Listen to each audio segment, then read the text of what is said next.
Welcome back to the Shepherd's Pie, a slice of fate for our messy lives. I'm Tony Kolenc, a speaker, law professor at Ave Maria School of Law in Naples, Florida, and I'm also the author of inspirational fiction for teens and adults. As we head through Lent towards sacrament season, I'd like to highlight one of my books for middle graders called Penny and the Union, maybe up until about fifth or sixth grade, and put out by our Sunday Visitor kids. It's a great mystery book that hits on some Eucharistic themes also, which is appropriate. So check that out. But today I will be speaking with Stephanie Landsem about parents letting go of their hold on their adult.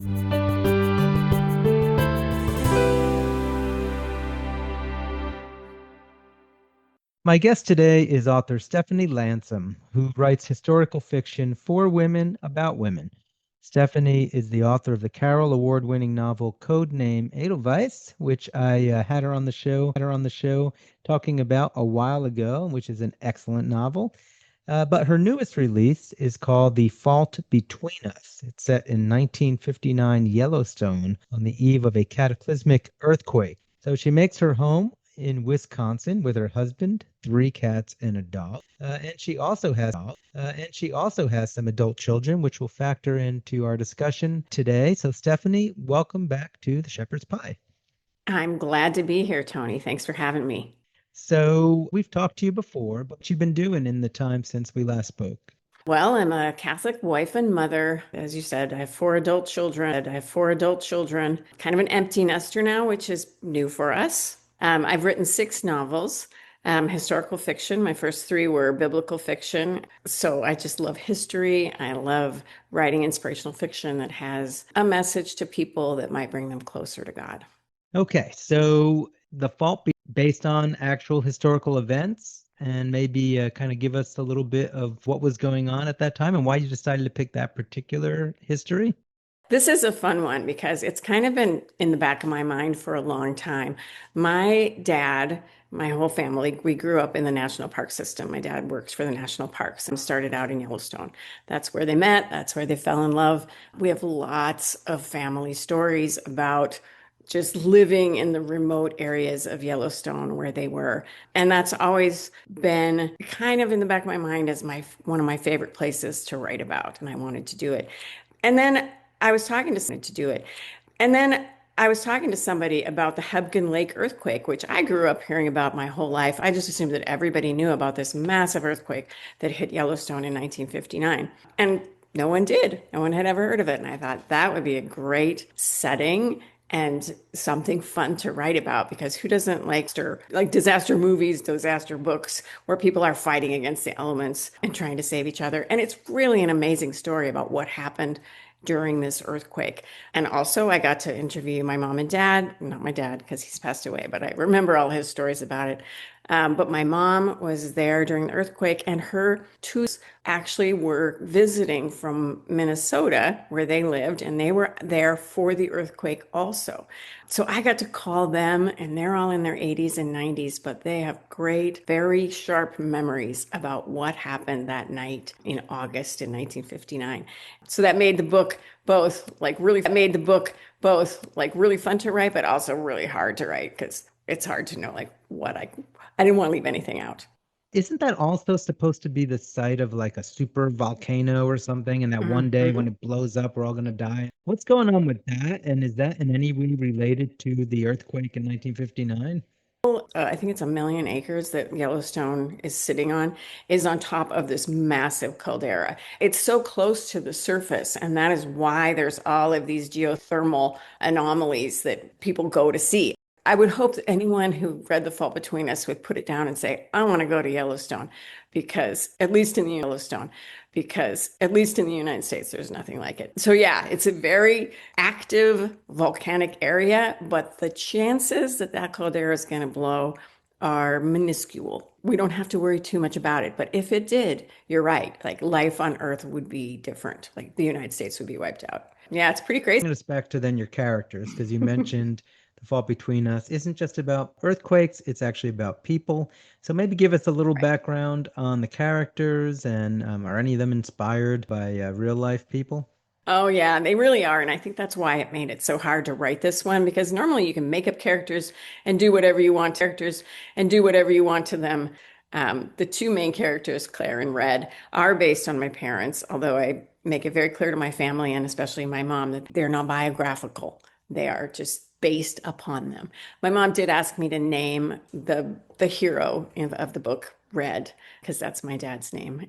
That's what he went by all of his life. So it was really, so I did do that. And I think it made it harder. I should have just like given him a name like Bob and then changed it at the end because thinking of him as the character would slowed me down a lot. And I miss him. So it made it harder. But so Red and Claire are the main characters. Her sisters are also big parts of the story. They come out to see her from Minnesota, her sister Bridget and Franny, and they're based on my mom's sisters also. They're just super fun to interview and hear about their experiences, especially Franny. So it was really fun to base those characters on my aunts. These sisters have a really like fraught relationship with their dad. In the book, I'm going to say not my mom's family. In the book, their dad is very attached to them and he raised them. The mother is gone. She left when they were young. And it's a very tight-knit family. And then suddenly, Claire decides she's going to go to Yellowstone to work in the summer, which was very typical in the 50s that teenagers and young adults would take summer jobs in Yellowstone. And then she meets Red and suddenly just marries this cowboy that nobody knows and moves out to Yellowstone and leaves her family. And that leaves a big hole, doesn't really heal. Their dad is very broken up about it. He has a really hard time letting go of Claire and his other daughters. And that leads to some of the issues that the sisters have to resolve and face over the course of the story.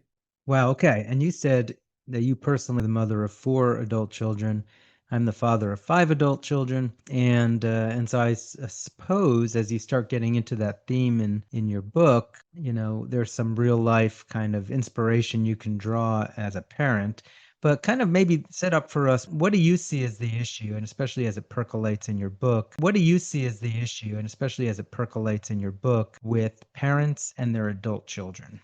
Well, I just think, and I mean, I can only speak from my own experience and that of, friends that I've spoken to who are kind of my age and that are also running into some of these issues. I just think it's a tough transition, especially, I don't want to sound, sexist or whatever, but especially moms who've stayed home and really made their whole life about their kids, which there's nothing wrong with that. But then as they grow up and get older and leave and are adults, start making their own decisions, it's sometimes just really let that natural process happen where they separate from you. And I was going through that during this time, which I didn't really like plan that or anything, but as a writer, your life always informs a lot of what happens in your stories. I was dealing with that myself and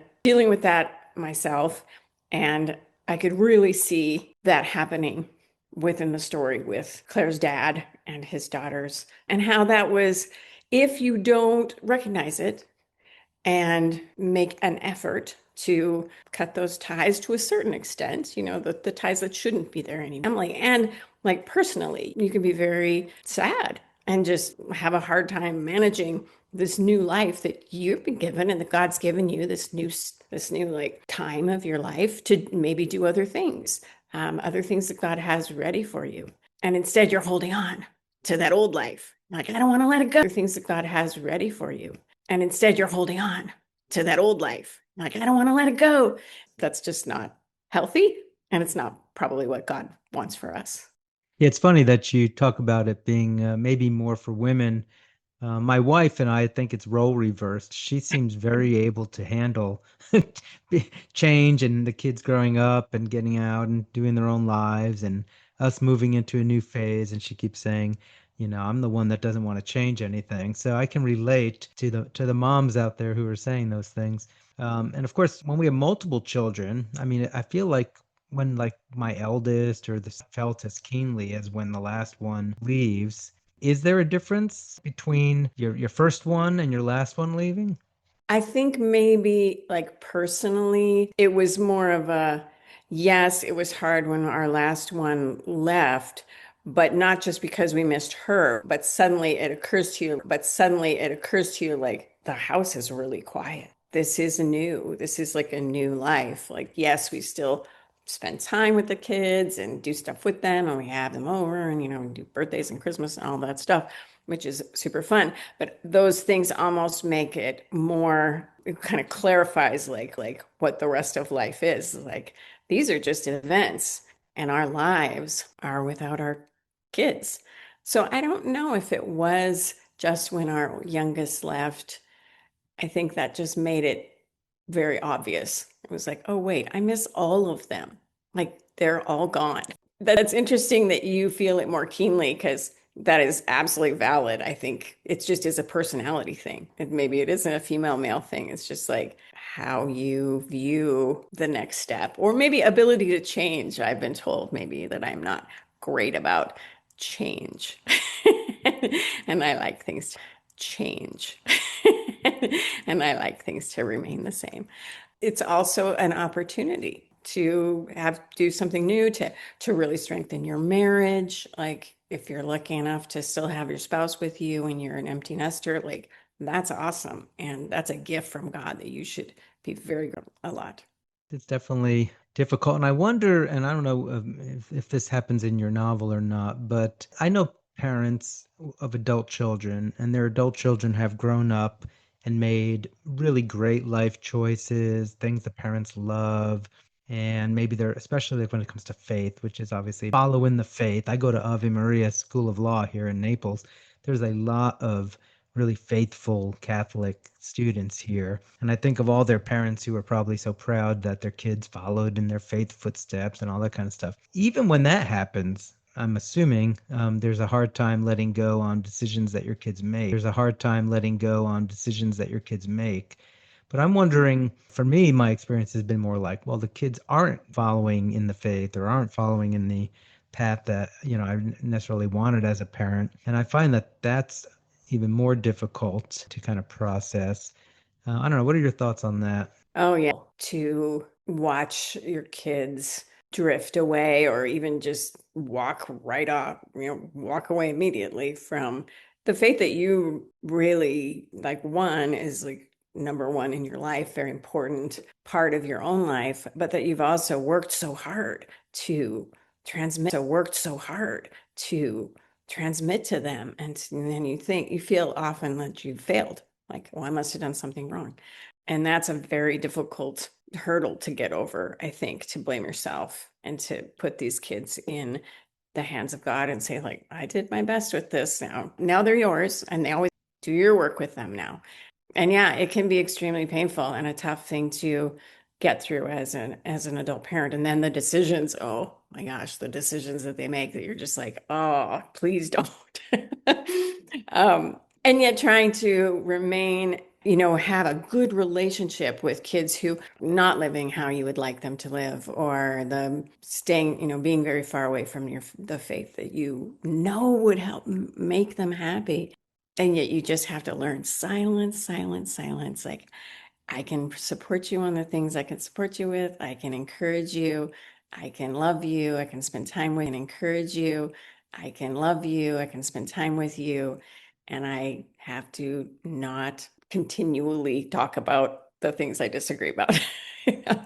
So it's such a growing time of like when God's helping you like be patient be patient and pray for them. I mean, prayers like quadrupled in my life, or I don't know, 10 times the amount of prayers that I used to pray for the kids when they were here with me and I could control their lives, and now I have no control. So it's time to just pray and trust in God's plan for them. It's very painful to watch your kids make bad choices. I often think back on my parents, and even though I did remain faithful to the Catholic faith, and so did my husband, we did stupid things. We did all kinds of dumb things. And never in my life did my mom give me, say she would have sat me down and say she would have sat me down and told me all the bad things I was doing, all the stupid things. I'm pretty sure that wouldn't have made any difference. So, so it's just not effective. You just gotta love them and try to remain, keep that door open. Always keep the door open. Yeah, you talk about making, we were a crisis pregnancy as teens. We left the Catholic Church, became Protestant for several years. We moved to like Pittsburgh from New Jersey as like with nothing, no job, with two kids in tow, basically just like, yeah, we just need to get a fresh start in a better place. And then join the military in the middle of a war. Like I just did all sorts of stupidity. My poor mom, I mean, for the most part, she didn't like me joining the military. And she had an earful for me, when we were teenage pregnancy. But for the most part, she just kind of went with it and just so it's not like I'm in any place to have judgment on kids when they go and do things that you don't agree with. But in your book, I mean, are those the kinds of letting go issues that your characters are having? Well, I hope there was some wisdom in it. Yeah, Claire, decides to get married. She leaves her family and goes to Yellowstone, which, in the 50s, Yellowstone was very different than it is now. It was far more remote, that even just driving in the winter was almost impossible. So it was just a very drastic thing for her to do, leaving her, very comfortable life in Minnesota to marry this guy that nobody knew. And so a lot of that comes through in the book too. And the father is a very, I wouldn't say controlling, but a typical 1950s father who raised three daughters on his own, and he knows best for them. And he is sure that if he sends his second daughter, Bridget, out to, he doesn't really care if she comes home with or without her husband. He just wants her back. And so he's meddling in a marriage. And that is, something everybody, I think, who has married adult children has to watch for. It's like we love to say things like, "Oh, I didn't lose a daughter." It's like, "Oh, I didn't lose a daughter. I gained a son," or whatever. But I never really liked that because it's like that is not what marriage is. You aren't entering into this other family. You're making your own family with this new, with your spouse. That's what it says in the Bible. You leave your father and mother and cling to your spouse. It's really hard sometimes for parents of these adult children to realize that, like, they're making their own family and they're going to make their own choices. And we probably aren't going to agree with all of them. And then they're going to have children, which even that makes it even harder because it's like, oh my gosh, my grandchildren, like you're making choices that I don't agree with. So it's just a lot of that is happening in the book. And the dad is a minor character, but I really love him because you could see how he adores his kids. I mean, he's just fiercely devoted to his daughters. Yeah, he wants what's best for them. And he's certain that it's not living in Yellowstone with this man he does not know. So And then they there's an earthquake, which proves the and then dad right, which just and- goes to show you should always listen to your father to avoid right. natural disasters. And not only that, but he sends his other two daughters out to kick. And I mean, in those days, we couldn't call and Mark's, no, there's no Facebook, like Mark's safe from the Hebgen Lake earthquake. Nope. Nobody knew who had died for weeks. Nobody signs in when they drive into Yellowstone or into any of the parks or the campgrounds. So whoever was there, and died was they had to just, they had to just figure it out. So the dad was, of course, very distraught and heads out to Yellowstone towards the end of the book. No spoilers, but he heads out on the train, not knowing whether any of his children are alive. That would be a tough one. Yeah. In which case, Children are alive. That would be a tough one. yeah. In which case, then the dad realizes maybe I shouldn't have meddled so much. Now I've made it worse. All my daughters are in jeopardy. Yeah. So, I mean, if you've got somebody listening right now and they're going through this kind of a situation, kids grown up, they're making decisions, on the roof, you're not Yeah. even asking the papa's permission to get married now. Any advice on the parent side for navigating this in a healthy way that will preserve the family and your own sanity? Just from what I've learned is that it's just really important to remember that we are no longer the center of our children's lives. And that in itself is a hard thing to realize. Like as a mom or a dad, your kids always went to school, but they came home. They went into their friend's house, but they came home. You were still a center, and you're not anymore. But you can be a really important part of their lives still if you continue to listen and not give advice unless it's asked for. I mean, it's easy to say, but it's very hard to do. Like button that lip and do not. And keeping that door open, especially with on a faith aspect of it, to never be negative about the fact that they've walked away, but always be hopeful, always be positive that the Lord has a plan for them, and that will come out to them, I think. And I think they'll learn to appreciate it that even if they're I think they'll learn to appreciate it that even if they're not practicing, that you've never written it off. You've always continued to keep the door open for them for conversations, for discussions about the faith, listening to what they had to say, listening to their why they might have turned away or walked away, and to be curious. They grow up and change, and to be curious and ask those questions and don't assume that you know why they're doing anything. They might have reasons that never would have occurred to you. And just that curiosity and open door attitude towards them, I think, will go a long way. And then, of course, I have learned the hard way, really, just praying for them and offering masses. And it can do amazing things. I tell you, I can't tell you how many times I've started a novena to Mary Undoer of Knots. And before I've even got to the second day, like she's already done something for me for that kid that I was thinking of. And it's like, it's already happened. It's like, she's just waiting to help you. So yeah, prayer is never to be underestimated. Always Yeah, you can. got to be careful with that Mary and doer of I know. knots, because True.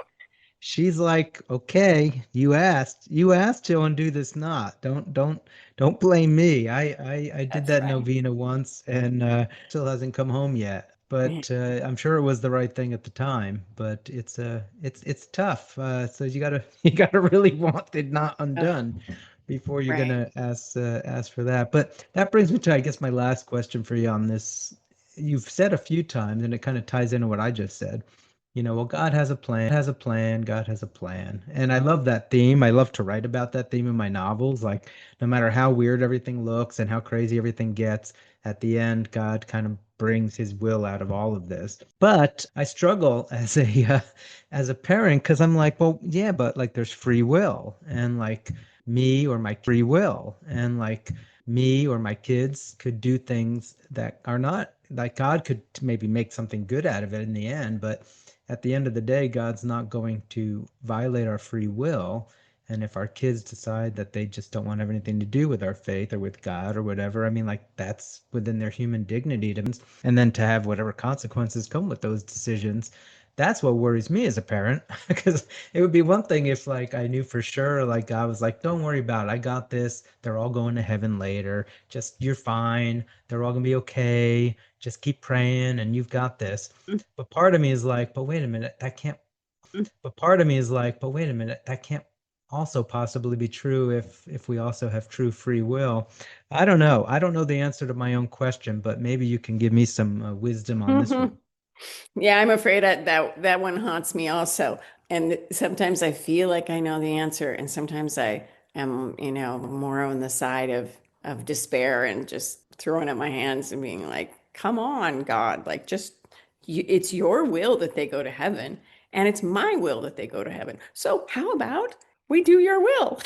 If it's So any yeah. consolation, Mhm. what the answer I've come up with, if I look at the crucifix and I see Jesus up there, I'm just thinking, well, basically, I'm a total wreck disaster. I ain't getting into heaven unless God has mercy. So if that's my situation, my kids are kind of in that same situation. You just got to be like, all right, Jesus, this is all on you, because if it's up to me, it's all getting screwed up here. So It Um, is. there's a certain level of comfort being able to throw your hands up and be like, there's nothing I can do, God, it's up to you. It is up to you. And I think that's what he wants from us. That's what he wants from each of us, every one of us. And we can only do what we can do. We can only control ourselves and our relationship to him. And so I think as this empty nest kind of stuff gets going with us, that's really what I've been trying to do. It's like, yeah, my relationship with God should be number one in my life. And I don't have the distractions of children and daily care for me to do is to concentrate on showing my love for him and my relationship with him and my love for Jesus. And then it's like, hey, just don't worry. He'll take care of the rest. And free will aside, that's all we can hope for. Amen. Amen. All right. Going back to your novel, The Fault Between Us, then it sounds like this would be a great novel for any parent of adult children to read just to help identify and process. So if they want to get their hands on your novel or learn more about you and all your other writings, where would you like them to go? I think the best place would be to go to my website, stephanielandsem.com. Go to my website, stephanielandsem.com. I got all the stuff about all the books there. Sign up for my newsletter. And I do give away a lot of books, and I give away your book. I have it coming.